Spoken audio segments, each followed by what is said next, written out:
पर्यंत पूर्ण इथे कोणीही टच केला तर लगेच नाही म्हणायचं. विशेषतः गर्ल्स लक्ष द्या इकडे, बरोबर आहे की आपल्या या चेस्ट म्हणजे वरच्या खांद्यांपासूनच्या भागापासून तर कमरेपर्यंत आणि जंगा भाग, याला मांड्या असं म्हणतो आपण, बरोबर आहे, थाईज म्हणतात. काय म्हणतात?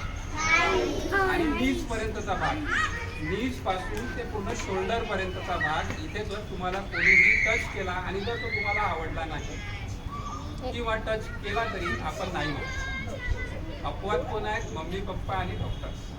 लक्षात आलं का? अपवाद म्हणजे आपल्याला जर आपण आजारी पडलो तर आपल्याला चेक करतात ना, ते आपल्याला इथे लावून चेक करतील, कधी पोटाला लावून चेक करतील, तर मग तिथे त्यांना ते अलाउड असतं, बरोबर आहे ना.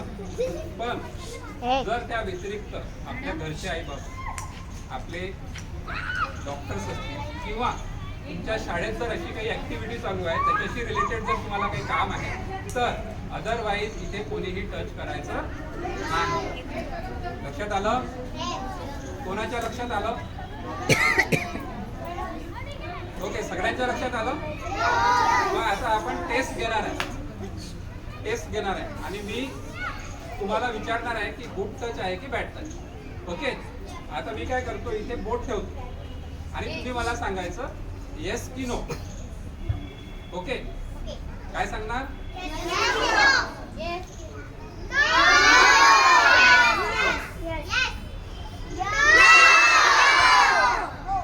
इथे जर टच केला तर काय? ओके, लक्षात राहील. आता आपण काय करूया की एक बॉय आणि एक गर्ल याच्यावरती इथे डेमॉन्स्ट्रेट करू.